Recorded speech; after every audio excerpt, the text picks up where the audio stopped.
जय हिंद साथियों, welcome to self study classes with Sumit Jain YouTube channel में आप सभी का स्वागत है। दोस्तों, एमपी टेट ग्रेड 3 से संबंधित, पर्यावरण से संबंधित आपके बहुत सारे प्रश्न जो है हम आप तक पहुंचा जा रहे हैं, जो तथ्य परीक्षाओं में पूछे जाएंगे। उन परीक्षाओं को आप तक प्रेषित किए जा रहे हैं, व्यवस्थित नोट्स के आधार पर आपको प्रेषित किए जा रहे हैं। दोस्तों, इस वीडियो में हम जानेंगे ओजोन परत के बारे में।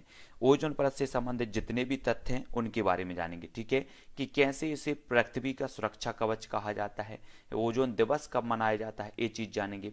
साथ ही भोपाल गैस त्रासदी जो कि मध्य प्रदेश से संबंधित है, और ये बहुत बड़ा प्रदूषण का जो है एक कारण भी है भोपाल गैस त्रासदी, और बहुत सारी इसमें जनधन की हानि भी हुई। तो इसके बारे में जानेंगे कि ये कब हुआ, कौन सी गैस का रिसाव हुआ, और जितने भी महत्वपूर्ण फैक्ट आपकी परीक्षाओं में बन सकते हैं तो इसके संबंध में जानेंगे, ठीक है। और प्रमुख प्रदूषकों के बारे में जानेंगे, और उनसे संबंधित जो रोग उत्पन्न होते हैं उनके बारे में जानेंगे, प्रदूषक, ठीक है। और प्रदूषण के सूचक कौन कौन से होते हैं, ठीक है, ये चीज जानेंगे। जल प्रदूषण के बारे में जानेंगे। आप देखते होंगे इस चित्र में कैसे जल प्रदूषण हो रहा है, किन किन कारणों से, और कैसे उससे प्रभावित हो रहा है जनजीवन, तो वो जानेंगे। और साथ ही परीक्षा उपयोगी जो तथ्य हैं पर्यावरण से संबंधित, उसके बारे में जानेंगे। तो ये वीडियो बहुत ही इंपॉर्टेंट होने वाला है, पूरा वीडियो जरूर देखें। चलिए स्टार्ट करते हैं पूरा के पूरा वीडियो, ठीक है। चलिए तो स्टार्ट करते हैं। यहाँ पर जैव निम्नीकरण प्रदूषक सब्जी एवं फल के छिलके, सीवेज, सड़े गले पदार्थ, कागज, ये क्या कहलाएंगे? जैव निम्नीकरण प्रदूषक कहलाएंगे, ठीक है।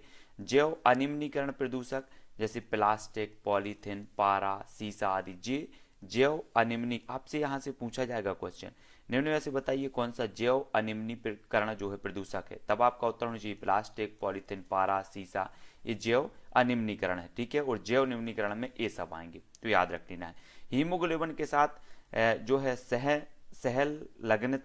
सहलग्नता रखने वाला है तो क्या है? कार्बन मोनोऑक्साइड है, ठीक है। हीमोग्लोबिन के साथ कार्बन मोनोऑक्साइड को दमघोटू गैस भी कहा जाता है, याद रख लेना आपको। किस गैस को दमघोटू गैस कहा जाता है? तो कार्बन मोनोऑक्साइड को कहा जाता है। स्मॉग या फिर धुंध बनता है तो किससे बनता है? धुएं तथा कोहरे से बनता है, ठीक है। लंदन जो है धूम्र दिखाई देता है शीतकाल में, सुबह के समय, है ना। प्रमुख ग्रीन हाउस गैस है तो जलवाष्प है, CO2 है, CH4 है, N2O है, SF6 है, और CFC और जलवाष्प, ये ग्रीन हाउस गैसें जानी जाती हैं। आपको याद रख लेना। निम्न में से बताइए कौन सी ग्रीन हाउस गैस नहीं है, या फिर ग्रीन हाउस गैस क्या है। तब आपको ये सारी की सारी जो गैसें हैं वो आपको पता होनी चाहिए। ग्लोबल वार्मिंग के लिए सर्वाधिक उत्तरदायी गैस कौन सी है? तो कार्बन डाइऑक्साइड मतलब CO2 है, ठीक है। ग्लोबल वार्मिंग के लिए सबसे अधिक उत्तरदायी राष्ट्र है तो चीन है, अमेरिका है, जो विकसित राष्ट्र हैं ये सबसे ज्यादा ग्लोबल वार्मिंग के लिए सबसे ज्यादा उत्तरदायी है, और ये कार्बन डाइऑक्साइड का उत्सर्जन ज्यादा करते हैं। तो कार्बन डाइऑक्साइड ही मानी जाती है ग्लोबल वार्मिंग के लिए सर्वाधिक उत्तरदायी गैस। सर्वाधिक ग्रीन हाउस गैस उत्सर्जन करने वाला देश है तो चीन है। ग्रीन हाउस प्रभाव को सर्वप्रथम पहचाना था तो ग्रीन बैप्टिस्ट फ्यूरियर, है ना, फ्यूरियर ने ये पहचाना था ग्रीन हाउस प्रभाव को, ठीक है। ये चीज याद रखनी है दोस्तों। हरित गैस प्रभाव देखेंगे, हरित ग्रह गैस। तो हरित ग्रह गैस कौन कौन सी हैं? कार्बन डाइऑक्साइड है, मीथेन है, नाइट्रस ऑक्साइड है, क्लोरोफ्लोरोकार्बन है, ओजोन और जलवाष्प, ये हरित ग्रह गैस कहलाती हैं। सभी को याद रख लेना है। आपसे पूछा जाएगा निम्न में से बताइए कौन सी हरित ग्रह गैस है, तब आपको ये जो है परतें जो गैस हैं वो आपको पता होनी चाहिए, ठीक है। ये ग्रीन हाउस गैस प्रभाव आप देख रहे हैं कि कैसे सूर्य से पृथ्वी पर अवरक्त प्रकाश आता है ना। और कार्बन डाइऑक्साइड किसी कंबल के समान पृथ्वी की सतह से अवरक्त होने वाले प्रकाश को अग्रहित कर लेती है, जिसके कारण क्या हो जाता है? वायुमंडल गर्म हो जाता है, और इसी वायुमंडल के गर्म होने को क्या कहा जाता है? ग्रीन हाउस प्रभाव कहा जाता है। ग्रीन हाउस प्रभाव है ना। ग्रीन हाउस गैसों के बारे में आपसे पूछा जाता है तो ग्रीन हाउस गैसें आपको याद रख लेनी है, ठीक है। कुछ और महत्वपूर्ण बारे में जानेंगे तो यहाँ पर देखते हैं। यहाँ पर दिया है कि ग्रीन हाउस गैस प्रभाव के लिए सर्वाधिक उत्तरदायी गैस है तो कार्बन डाइऑक्साइड, याद रख लेना। एमपी टेट 2011 में क्वेश्चन पूछा गया है, ठीक है, याद रख लेना। UP TET, R TET, MP TET, इनमें पूछा गया है ग्रीन हाउस गैस के लिए सर्वाधिक उत्तरदायी गैस कौन सी है, तो कार्बन डाइऑक्साइड है। ग्रीन हाउस गैस को कम करने के लिए प्रोटोकॉल लागू किया गया तो कौन सा? क्योटो प्रोटोकॉल, ये 1997 में हुआ, और ये ग्रीन हाउस गैस को कम करने के लिए लागू किया गया था। ये चीज आपको याद रखनी है, ठीक है। आपसे पूछा जाएगा निम्न में से बताइए कौन सा प्रोटोकॉल जो है ग्रीन हाउस गैस को कम करने के लिए लागू किया गया, तब आपका उत्तर होना चाहिए क्योटो प्रोटोकॉल 1997। अम्ल वर्षा का कारण है तो सल्फर डाइऑक्साइड SO2 और नाइट्रोजन ऑक्साइड NO2, है ना। ये चीज आपको याद रख लेनी है। ये सल्फर डाइऑक्साइड और नाइट्रोजन ऑक्साइड ये जो क्या है अम्ल वर्षा का कारण मानी जाती है, आपको याद रख लेना है, ठीक है। अम्लीय वर्षा से ऐतिहासिक इमारतों तथा मूर्तियों का संचारित यानी कि क्षरण होता है, ठीक है। स्टोन लेप्रोसी कहलाता है ना। स्टोन लेप्रोसी कहलाता है, जो क्षरण होता है उसे स्टोन लेप्रोसी कहलाता है। जैसे ताजमहल का पीले होने का कारण है तो सल्फर डाइऑक्साइड SO2, ठीक है। अम्लीय वर्षा के बारे में देखते हैं। अम्लीय वर्षा के कारक देखो तो सल्फर डाइऑक्साइड, है ना, और H2SO4, और यहाँ पर इसमें देखेंगे इसके कारक कौन है, नाइट्रोजन ऑक्साइड NOx है, N2O और NO3। इस प्रकार से ये मिलकर के इस प्रकार से अम्ल वर्षा करती है, ठीक है। तो दो मुख्य कारण ए मानी जाती है। अगर आपसे पूछा जाएगा कि दो कारक कौन है तो SO2 और NOx ए मानी जाती है, ठीक है। सभी लोगों को याद रख लेना है, ठीक है। और H2SO4 प्लस HNO3 बराबर क्या होता है, अम्ल वर्षा होता है।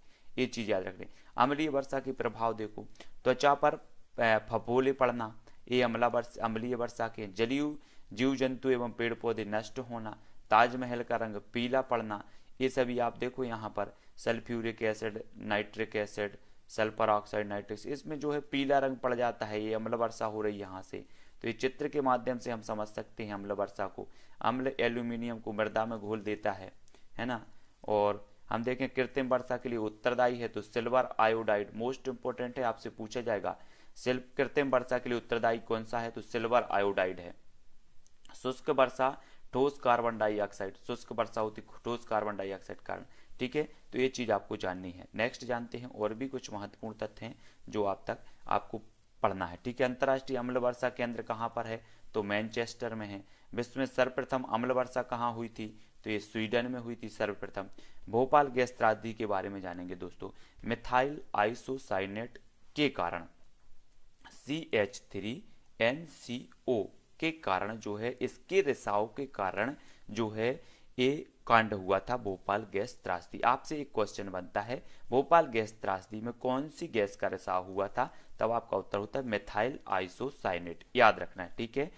चेरिनोबिल स्थित परमाणु ऊर्जा संस्थान में भीषण नाभिकीय दुर्घटना हुई तो यूक्रेन, है ना, तो याद रख लेना है 1986 में। और अब देखेंगे भोपाल गैस त्रासदी में तो स्थान क्या है भोपाल गैस त्रासदी को, भोपाल, ठीक है। घटना 3 दिसंबर 1984, ठीक है, ये घटना मानी जाती है इसकी। आपसे पूछा जाएगा कि भोपाल गैस जो घटना है वो कब हुई थी तो 3 दिसंबर 1984 को, ठीक है। और कौन सी गैस का रिसाव हुआ था तो मिथाइल आइसोसाइनेट का H3NCO, आपको याद रख लेना है ना, याद रखो। और चेरुनोबिल परमाणु आपदा कहाँ हुआ था तो ये यूक्रेन में हुआ था, ठीक है। घटना 1986 की है, रिसाव हुई थी यूरेनियम, तो याद रख लेना है ये चेरुनोबिल परमाणु आपदा, ये भी बहुत बड़ी आपदा है 1986 की, और ये यूक्रेन से संबंधित है और रिसाव हुआ था यूरेनियम गैस का। और ऐसे ही हमारा जो भोपाल गैस त्रासदी है इसमें भी मिथाइल आइसोसाइनेट का रिसाव हुआ था और ये 3 दिसंबर 1984 की हुई थी, ठीक है। इसके बारे में आपको याद रख लेना है। आपसे पूछा जाएगा विश्व पर्यावरण दिवस 2019 की थीम क्या है तो बीट वायु प्रदूषण, है ना, याद रख लेना, ये 2019 की थीम मानी जाती है। और विश्व पर्यावरण दिवस 2018 की थीम क्या है तो बीट प्लास्टिक प्रदूषण, ये दोनों मोस्ट इंपोर्टेंट है तो आपको याद रख लेना है, ठीक है। यहाँ पर कुछ दिए हैं दोस्तों, प्रमुख प्रदूषक व उनसे उत्पन्न रोग, तो आपका पारा प्रदूषक है मैनीमाटा रोग होता है, आर्सेनिक से ब्लैक फुट होता है, क्लोराइड फ्लोराइड से नाक नी और संलक्षण होता है, ठीक है। नाइट्रेट से ब्लू बेबी सिंड्रोम रोग होता है, कैडमियम से एटाई होता है, एस्बेस्टास से फेफड़े का कैंसर होता है, बेंजीन से ल्यूकेमिया का कैंसर होता है ना, एनिलीन से मूत्राशय का कैंसर होता है। तो ये सारे के सारे प्रदूषक हैं और उनसे उत्पन्न रोग हैं, ठीक है, आपको याद रख लेना है। कुछ महत्वपूर्ण चीजें और भी हैं जो आपके एग्जाम की दृष्टि से महत्वपूर्ण हैं, ठीक है, उनके बारे में भी हम जानेंगे। प्रदूषक जो है प्रदूषण के सूचक देख लेते हैं। वायु प्रदूषण के सूचक क्या है? लाइकेन है वायु प्रदूषण का। आपसे पूछा जाएगा निम्न में से बताइए कौन सा वायु प्रदूषण का सूचक है, तो आपका उत्तर होगा लाइकेन। सीवेज प्रदूषण के सूचक हैं ई कोलाई जीवाणु है ना। जल प्रदूषण के सूचक क्या है? डायटम है। तो इनको आपको याद रख लेना है, पूछे जाते। जल प्रदूषण मापने के लिए इकाई है तो बोर्ड है, बोर्ड है ना, याद रख लेना है, सभी लोगों को याद रख लेना है ना। बायोलॉजिकल ऑक्सीजन डिमांड जिसे बोर्ड कहा जाता है, ठीक है। ध्वनि प्रदूषण मापने की इकाई क्या है? तो आपको डेसिबल है ना, डीबी डेसिबल है। और ग्रीन मफलर संबंधित है तो ध्वनि प्रदूषण से संबंधित है। मोस्ट इंपोर्टेंट क्वेश्चन है ग्रीन मफलर, ये ध्वनि प्रदूषण से संबंधित है ना।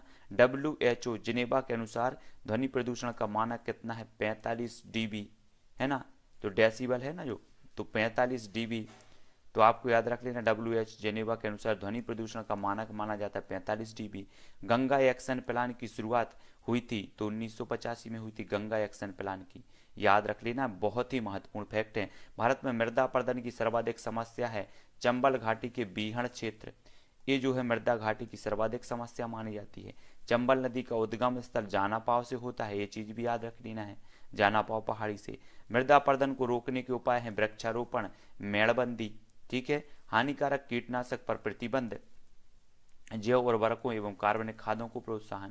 तो ये कुछ महत्वपूर्ण प्रदूषण थे। अब प्रदूषण दूर करने के उपयोगी वृक्ष भी देख लो। जल प्रदूषण को जलकुंभी है ना, धूल प्रदूषण को सहजनम नीम, वायु प्रदूषण को बोगेनविलिया और ध्वनि प्रदूषण को सीता अशोक, है ना। इस प्रकार से सभी लोगों को याद रख लेना है, ठीक है, याद करना है आप सभी को। और धूल प्रदूषण के लिए भी जाना जाता है सीता अशोक। सूर्य से आने वाली हानिकारक पराबैंगनी किरणों को रोकता है तो ओजोन परत रोकता है, ठीक है, ओजोन परत। और ओजोन क्षरण के लिए सर्वाधिक उत्तरदायी गैस कौन सी है? तो क्लोरोफ्लोरोकार्बन है, मतलब CFC, है ना, ये ओजोन क्षरण के लिए है। ओजोन परत की मोटाई नापने की इकाई है डॉप्सन यूनिट, याद रख लेना है। ओजोन संरक्षण को रोकने के लिए मॉन्ट्रियल प्रोटोकॉल समझौता हुआ था, तो ये 16 सितंबर 1987 को हुआ था। 16 सितंबर को हम क्या मनाते हैं? ओजोन दिवस मनाते हैं, याद रख लेना। ओजोन परत से संबंधित एक क्वेश्चन आपका आएगा, आपके टॉपिक में है, सिलेबस में ओजोन परत है। ओजोन संरक्षण दिवस मनाया जाता है 16 सितंबर को। ओजोन परत की सर्वाधिक मोटाई है ग्रीष्म ऋतु में श्रीनगर, ठीक है। ओजोन परत की न्यूनतम मोटाई वर्षा ऋतु में त्रिवेंद्रम। तो ये चीज आपको याद रख लेनी है, ठीक है। और भी कुछ महत्वपूर्ण फैक्ट जान लेते हैं। यहाँ पर आपको ओजोन परत दिया है। ओजोन परत देखो, ओजोन परत जो है समताप मंडल में, इसे समताप मंडल भी कहा जाता है। समताप मंडल को दूसरा ओजोन मंडल भी कहा जाता है, ये समताप मंडल में पाई जाती है, ठीक है। ओजोन परत हानिकारक यूवी कारणों से बचाव करती है, मतलब अल्ट्रावायलेट जो किरणें होती हैं उनसे बचाव करती है ओजोन परत। ओजोन परत के क्षरण का कारण है CFC, ठीक है। ओजोन संरक्षण दिवस 16 सितंबर को मनाया जाता है। ओजोन परत की मोटाई मापने की इकाई डाप्सन है। तो ये ओजोन के बारे में हमने बात कर ली, ठीक है। और देख लेते हैं, ओजोन परत को बचाने के लिए पहला अंतर्राष्ट्रीय प्रोटोकॉल हुआ था मॉन्ट्रियल प्रोटोकॉल 16 सितंबर 1987 को। ओजोन छिद्र मानी जाती है 200 DU से नीचे, है ना, याद रख लेना है। और ओजोन परत का सर्वाधिक नुकसान हुआ दक्षिणी ध्रुव में, ठीक है। आपसे पूछा जाएगा ये क्वेश्चन। वायु प्रदूषण CO2 कार्बन मोनोऑक्साइड, है ना। Global warming CO2 carbon dioxide. Ozone परत क्लोरोफ्लोरो कार्बन डाइऑक्साइड, ठीक है। अम्ल वर्षा CO2, ये जो है प्रमुख कारक हैं जिनसे ये चीजें होती हैं। अम्ल वर्षा सल्फर डाइऑक्साइड प्रमुख कारक को भोपाल गैस त्रासदी मिथाइल आइसोसाइनेट के कारण हुआ था।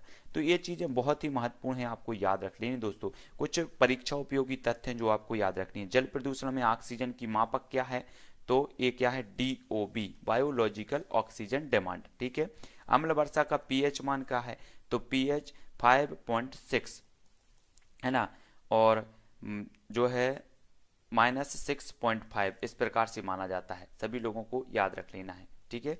हाँ, वह परिघटना जिसके अंतर्गत कुछ विशेष प्रदूषक जैसे DDT आहार श्रृंखला के साथ सांद्रता में बढ़ते हुए ऊतकों में जमा हो जाते हैं, जैविक आवर्धन कहलाते हैं, है ना, जैविक आवर्धन। जैविक आवर्धन का सबसे अच्छा उदाहरण है DDT। मलेरिया से बचाव के लिए जो है जलाशयों में छिड़काव किया जाता है, तो याद रख लेना है सभी लोगों को। तो इन सभी को हमें समझना है। यहाँ पर फिर से समझो, अम्ल वर्षा का pH मान जो होता है 5.6 से 6.5 तक मतलब ए होता है। तो ऐसे आपको समझना है, ठीक है ना। जैविक आवर्धन का सबसे अच्छा उदाहरण है डीडीटी।